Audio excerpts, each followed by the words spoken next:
Kemenangan Inter melawan Benfica di perempat final Liga Champions menandakan musim ini akan tersaji kembali derby della Madonnina di Champions League. Sudah 18 tahun sejak terakhir kali mereka bertemu di kompetisi tertinggi klub Eropa ini. Terlepas dari siapa yang lebih dijagokan, duel ini tetap bersejarah.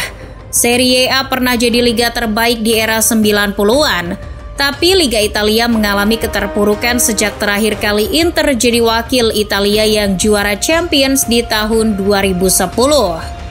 Sekarang, baik Milan maupun Inter sama-sama berpotensi menandai bangkitnya Serie A dengan maju ke final. Ada fakta menarik lain. Terakhir kali Milan bisa menjejakkan kaki di semifinal yaitu di tahun 2007. Di tahun itu pula Milan keluar jadi juara Champions League. Begitu juga halnya dengan Inter. Mereka terakhir kali juara adalah ketika mampu sampai ke semifinal, yaitu tahun 2010. Tapi pasti ada satu hal yang muncul dalam ingatan menjelang derby Milan nanti, yaitu pertemuan terakhir mereka di perempat final 2005, di mana dari pertemuan itu tercipta foto yang sangat ikonik, memperlihatkan Marco Materazzi yang merangkul Rui Costa sambil melihat kepulan asap merah yang memenuhi San Siro. Itu terjadi pada bulan April tahun 2005. AC Milan saat itu adalah tim raksasa Eropa yang diperkuat para pemain terbaik dunia. San Siro masih menjadi rumah bagi para pemain hebat seperti Dida, Maldini, Cafu, Stem, Nesta, Pirlo, Seedorf, Shevchenko, Gattuso, Crespo, dan tentu saja Ricardo Kakak. Ditambah mereka dilatih oleh Carlo Ancelotti. Di sisi lain, Inter adalah tim kuda hitam. Nerazzurri masih berada di bawah bayang-bayang saudara serumahnya itu. Inter selalu jadi pihak yang berusaha untuk menjatuhkan Milan dari tahtanya. Mengingat saat itu Nerazzurri belum pernah juara Serie A sejak tahun 1989. Sedangkan Milan sudah 6 kali Scudetto dan 3 kali juara Eropa dalam periode tersebut. Meskipun begitu, Nerazzurri sudah membuktikan keperkasaan mereka dengan mengalahkan tim-tim besar untuk bisa sampai ke perempat final. Mereka tak terkalahkan di fase penyisihan grup dan jadi pemuncak grup G yang berisikan Werder Bremen, Valencia, dan Anderlecht. Kemudian mengalahkan juara bertahan FC Porto di 16 besar. Perjalanan rivalnya justru tidak kalah hebat. Il Diavolo Rosso jadi pemuncak grup yang berisikan Barcelona, Shakhtar Donetsk, dan Celtic. Di babak 16 besar, Kakak dan kawan-kawan sukses menaklukkan Manchester United 2 leg sekaligus.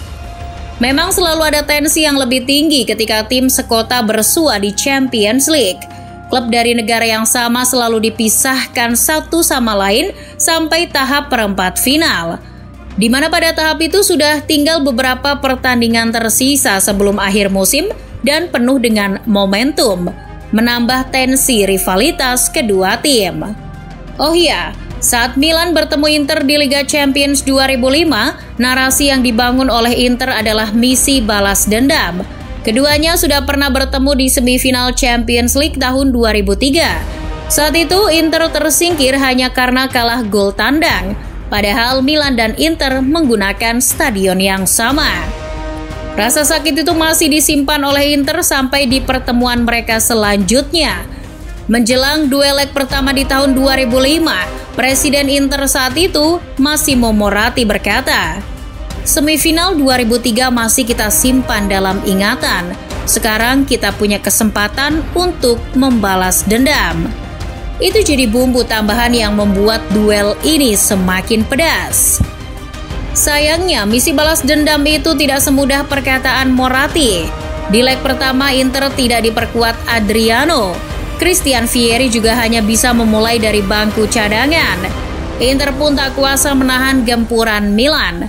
Pada akhirnya, Rossoneri mengakhiri pertandingan itu dengan kemenangan 2-0. Gol pertama diciptakan oleh Jabstam sebelum babak pertama berakhir, dan gol kedua dicetak oleh Andriy Shevchenko di menit ke-73. Hasil itu membuat AC Milan sudah bisa membayangkan tempat di semifinal, sedangkan Inter memasang mode panik. Tertinggal 2-0 di leg pertama adalah hal yang sangat merugikan mereka. Ditambah lagi saat itu masih berlaku keunggulan gol tandang meskipun mereka berbagi stadion. Situasi itu membuat atmosfer leg kedua di Giuseppe Meazza benar-benar meriah. Setiap kursi diisi penuh oleh fans masing-masing tim. Laga ini seolah bukan hanya untuk kemenangan di Liga Champions, tapi tentang mewarnai kota dengan warna biru hitam atau merah hitam. Pertandingan dimulai, pasukan Roberto Mancini masih bisa menahan gempuran Rui Costa dan kolega, tapi itu hanya berjalan sebentar. 30 menit setelah kick-off, Andriy Shevchenko kembali menjadi mimpi buruk Inter setelah melesakkan bola ke gawang Francesco Toldo. Esteban Cambiaso sebenarnya bisa memperkecil ketertinggalan setelah mencetak gol di menit ke-71. Tetapi gol itu dianulir setelah wasit menilai ada pelanggaran yang dilakukan terhadap Dida sebelum gol tercipta. Ketegangan pun meningkat, fans Inter mulai menggila dengan keputusan wasit itu. Para pendukung Nerazzurri jadi marah dan menganggap apa yang diputuskan wasit tidak adil. Sekelompok fans yang diduga kurva Nord pun melemparkan berbagai benda ke dalam lapangan, termasuk flare yang menyala. Flare itu sampai mengenai bahu Dida. Kiper andalan Milan pun harus dilarikan keluar lapangan karena menderita luka bakar ringan. Para pemain Inter meminta fansnya untuk menghentikan aksi mereka, tapi tidak ada yang berubah. Wasit terpaksa menghentikan laga untuk sementara waktu.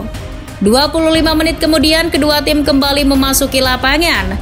Tapi bukannya tenang, pendukung justru melempar lebih banyak flare ke dalam lapangan. Marco Materazzi dan Rui Costa tertangkap kamera dengan akrabnya menatap lautan asap merah di San Siro. Terciptalah gambar paling ikonik di Champions League. Karena masalah keamanan, wasit pun meninggalkan lapangan dan memutuskan untuk menghentikan laga. AC Milan dihadiahi 2 gol tambahan, membuat Rossoneri tercatat menang 3-0 di laga itu, sekaligus memastikan langkah mereka ke semifinal. Sedangkan Inter sekali lagi tersingkir dengan hati yang terluka. Paolo Maldini menilai wasit memilih keputusan yang tepat. Wasit mengambil keputusan tepat. Saya malah terkejut kenapa ia mencoba melanjutkan pertandingan. Carlo Ancelotti juga terkejut dengan reaksi penonton yang ekstrim itu. Don Carlo bahkan mengaku kalau dirinya tidak pernah menyaksikan hal seperti ini selama ia jadi pemain maupun pelatih. Tapi ia menyayangkan karena ini tidak hanya mencoreng Inter, tapi satu kota Milan. Apa yang terjadi tidak hanya mencoreng Inter, tapi seluruh kota. Saya sangat terkejut karena tidak pernah melihat hal seperti ini selama saya berpartisipasi dalam derby Milan. Inter sendiri juga menghadapi sanksi setelah itu. Mereka diharuskan memainkan 6 laga selanjutnya di kompetisi Eropa dengan tanpa penonton. Juga dikenai denda sebesar 132 juta euro oleh UEFA. Sedangkan AC Milan mendapat tantangan dari PSV di babak semifinal. Meskipun kalah 3-1 di leg kedua, Rossoneri berhasil melaju ke final setelah unggul agregat gol tandang. Di laga final ini sebenarnya yang jadi malam paling diingat dari Champions League 2004-2005. Milan bertemu dengan Liverpool asuhan Rafael Benitez. Milan yang di atas kertas jauh diunggulkan bisa memimpin 3-0 di babak pertama. Tapi dipimpin oleh Steven Gerrard, Liverpool bisa menyusul ketertinggalan dengan mencetak 3 gol balasan di babak kedua. Laga harus dilanjutkan sampai babak adu penalti. Dengan dramatis, Liverpool keluar jadi juara malam itu. Masih belum ada yang tahu bagaimana bisa Liverpool mengalahkan AC Milan yang masih diperkuat Shevchenko, Maldini, Seedorf, Crespo, dan lainnya. Mungkin itulah mengapa malam itu dikenal sebagai keajaiban di Istanbul. Di tahun 2006, sepak bola Italia tercoreng dengan skandal Calciopoli. AC Milan dan tim Italia lainnya awalnya dikeluarkan dari Liga Champions 2006-2007. Untungnya, hukuman itu ditangguhkan dan mereka diizinkan berpartisipasi. Meskipun Milan jadi juara dan berhasil balas dendam ke Liverpool di final 2007, tapi itu jadi terakhir kalinya Milan bisa berprestasi di Champions League. Calciopoli 2006 menyeret banyak klub di Italia. Memang yang menerima sanksi paling berat adalah Juventus, tapi tim lainnya juga kena getahnya. Tidak terkecuali AC Milan. Di sisi lain, Inter yang tidak terlibat dalam kasus itu mengambil kesempatan untuk mengepakkan sayap. Memanfaatkan kekosongan kekuasaan di Italia, Inter menjalankan misi mereka mendominasi Serie A. Dengan bantuan Jose Mourinho, Inter akhirnya bisa juara Champions League di tahun 2010, serta mencaplok Scudetto dan Coppa Italia, menjadikan mereka satu-satunya tim Italia yang punya gelar treble winner. Sayangnya itu jadi penanda redupnya sinar Serie A di Champions League. Setelah dekade 2010 berakhir, tim-tim dari Italia tidak ada yang bisa berbuat banyak di kancah Eropa. Hanya Juventus yang bisa mewakili Serie A di Eropa. Itu pun mereka tidak berdaya jika berhadapan dengan tim-tim besar lain seperti Madrid atau Barcelona. Terlepas dari siapa tim favorit di semifinal antara Milan dan Inter, kita bisa melihat ini sebagai kebangkitan sepak bola Italia. Serie A pernah berjaya di Eropa, bahkan pernah jadi liga terbaik di era 90-an. Sudah saatnya tim-tim Serie A merebut kembali tahta mereka dan memeriahkan persaingan Champions League.